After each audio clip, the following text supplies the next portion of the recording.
orang membeli kualam dihias dengan mutu menikah.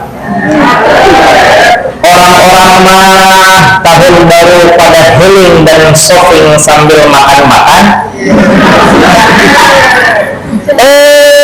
Kita mah majelis doa tetap istiqomah ngaji sulam dan al-hikam. Alhamdulillah, subhanallah, karena ucapan amin dan alhamdulillah menggenggak dalam tubuh ya, membuat kita semangat pagi ini. Betul Bapak hadirin jemaah sekalian? Ya. Ada sebuah keterangan yang subhanallah menakjubkan pada kita sekalian, bahwa man kana yawmuhu khairun min amsihi fahuwa rabihun.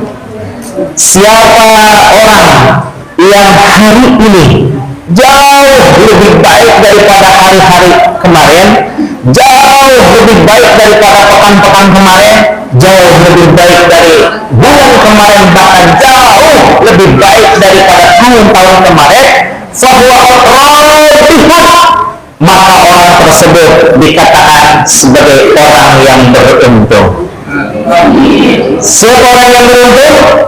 Insya Allah kita semua ya, karena subhanallah kemarin kita ngaji, sekarang lebih ngaji lagi, betul?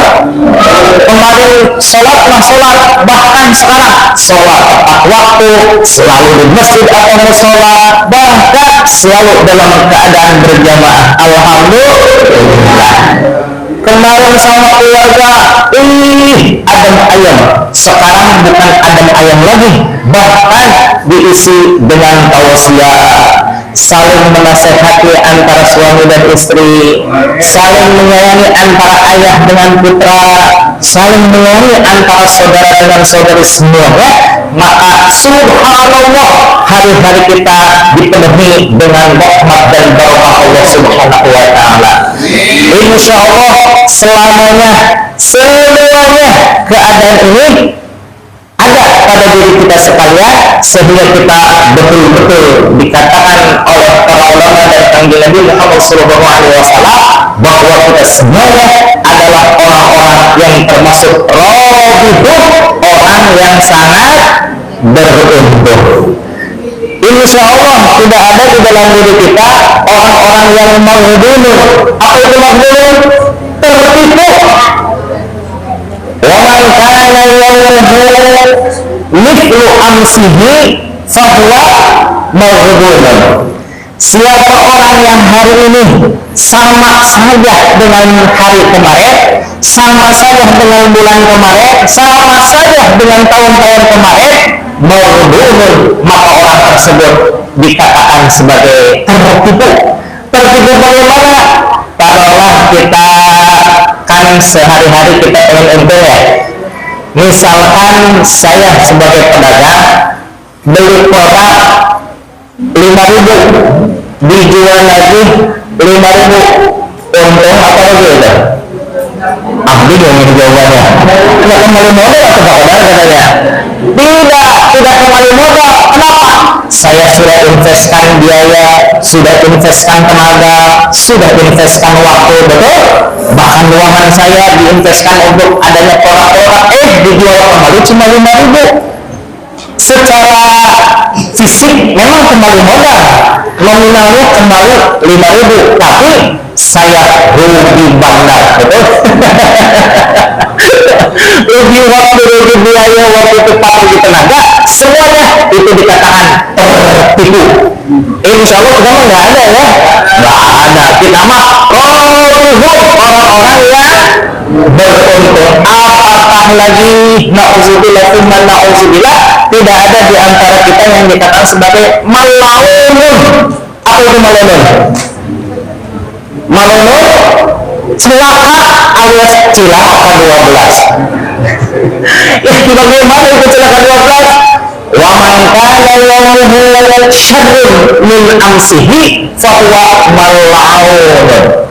siapa orang yang hari ini lebih jelek daripada kemarin, tahun ini lebih jelek daripada tahun kemarin, itulah dia orang-orang yang mal'unun. Kalau tahun kemarin mah sama tetangga teh adem ayem, rukun guyup, naon jadi tahun ayam jadi pacocok. Celaka nggak itu? Celaka 12 mau keluar rumah, takut ketemu sama si itu. Jangankan ketemu ya, kalau mau ketemu sholat si itu ke masjid ya, saya lihat dulu channelnya, ada jadi itu orang yang celaka. Jadi secara duniawi dan ukhrawi subhanallah merosot kesemangatan dan juga amaliyahnya. Insya Allah di antara kita tidak ada yang mal'un ataupun yang maghdub, semuanya pada rohibun yang beruntung di hadapan Allah dan Rasulnya, juga seluruh kaum muslimin wal muslimat. Amin insya Allah. Tadi pembahasan masalah khusyuk ya, betul? Coba ibu cari di kitab-kitab fikih, entah itu Safinah, entah itu Riyadul Badi'ah, entah itu Fathul Qarib atau Fathul Haq dan lain sebagainya. Ada nggak kira-kira bahwa khusyuk itu termasuk dalam rukun sholat? Oh ya, padahal belum baca kitabnya ya. Insya Allah tidak ada di dalam kitab fikih itu arkanus sholati sab'ata asyara, bahwa yang dimaksud disebut dengan rukun sholat itu hanya ada 17. Ketika kita sedang sholat, kita ingat bahwa kita sedang, itulah yang disebut dengan khusyuk. Ingat itu gimana Bang? Ada 3 tingkatan ingat. Pertama, ingat secara harfiah bahwa ketika saya sedang sholat, Allahu Akbar, ketika saya mengucapkan Allahu Akbar, saya sedang ingat bahwa saya sedang.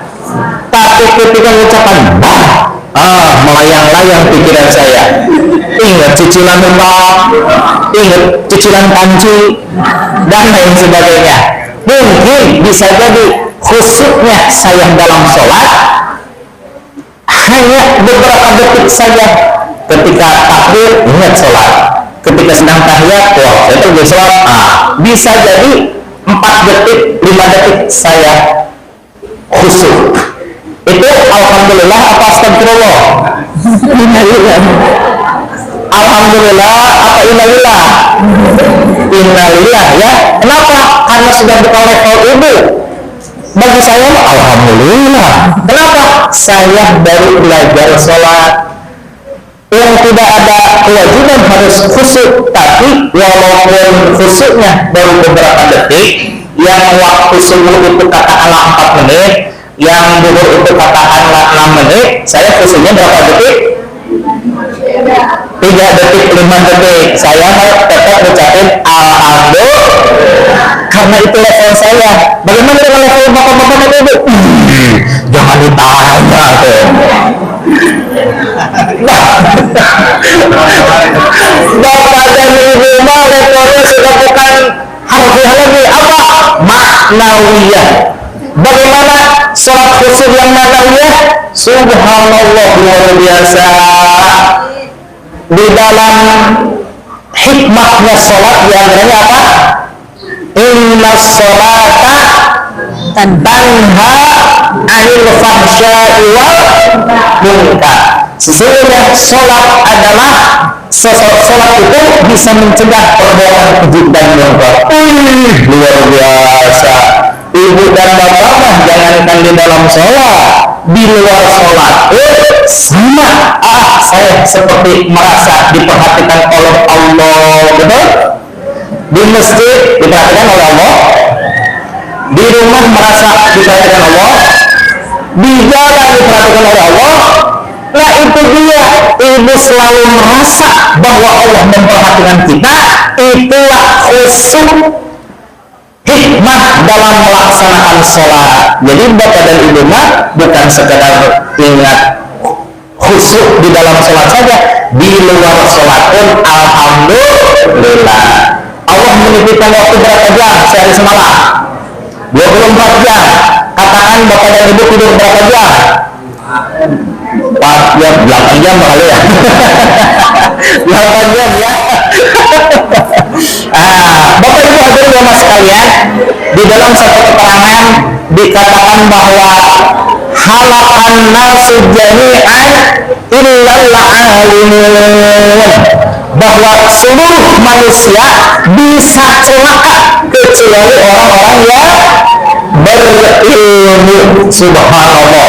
Maka dibedakan secara garis besar, orang-orang yang beriman itu ada yang berilmu, ada yang belum berilmu, karena masih menuntut ilmu ya. Tapi perbedaannya jelas. Yarfa'illahu alladhina amanu minkum walladzina utul ilma darajat. Allah akan meninggikan derajat orang-orang yang beriman di antara kita sekalian dan orang-orang yang berilmu pengetahuan. Dan halakal alimuna jami'a illal alimun. Orang-orang yang berilmu bisa saja celaka kecuali orang-orang yang orang-orang yang beramal. Karena ilmu itu untuk diapakan? Bukan untuk didebatkan, bukan? Bukan untuk diseminarkan, bukan? Bukan untuk dijual-belikan, bukan? Tapi untuk alhamdulillah. Jadi insya Allah orang-orang yang beramal akan selamat dari tuntutan Allah Subhanahu wa taala. Illal alimu.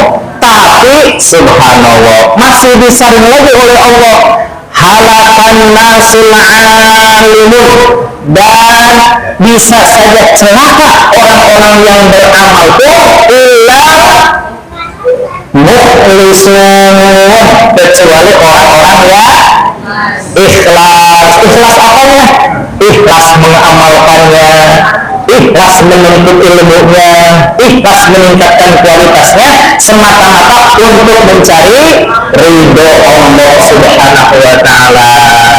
Perkara ikhlas ini sangat penting sekali karena Nabi Muhammad SAW mengatakan, innallaha la yanzuru ila suwarikum. Allah tidak melihat rupa dirimu sekalian, wala yanzuru ila ajsamikum, dan tidak melihat pada bentuk tangan tubuhnya, bentuk gembita atau otoynya. Tidak, Allah tidak melihat semua itu, illa qulubikum, melihat pada hati kita ikhlas atau tidaknya. Insya Allah kita semua pada ikhlas dalam mengamalkan, ikhlas dalam menuntut ilmu, ikhlas dalam meningkatkan kualitas, sehingga kita menghadap kepada Allah Subhanahu wa taala dengan hati yang ikhlas insya Allah.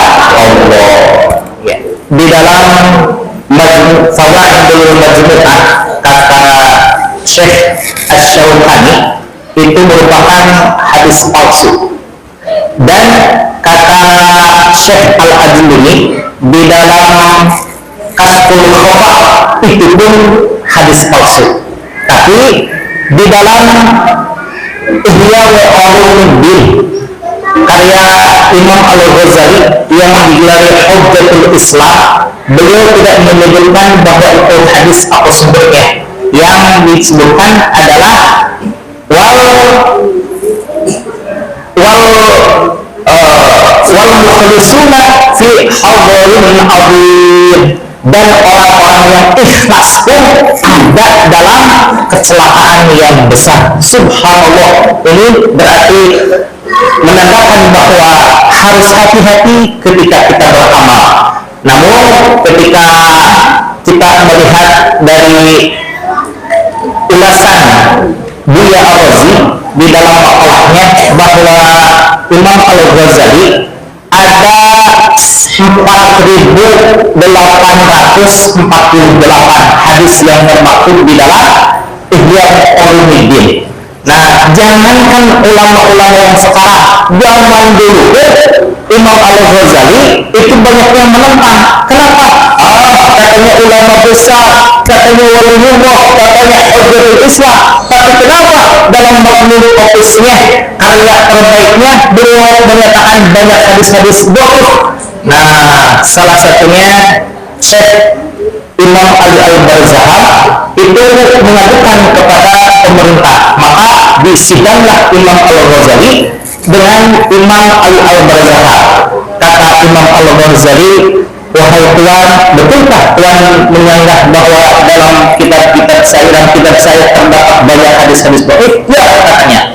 Baik, saya mohon izin untuk ditunda sampai besok, karena saya malam ini insya Allah akan bertanya kepada seseorang yang paling saya hormati. Imam Al-Ghazali kira-kira bertanya pada siapa?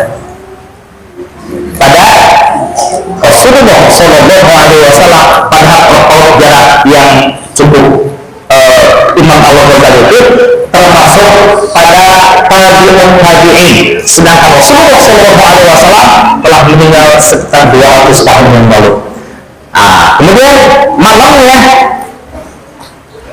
Imam Al-Ghazali bukan lagi bertanya kepada Rasulullah Shallallahu Alaihi Wasallam. Saya dapatkan ini dari buku fikih, Muqaddimah Fikih Rakyat cetakan kedua tahun 2000 yang ditulis oleh Ma'had Ali Situbondo.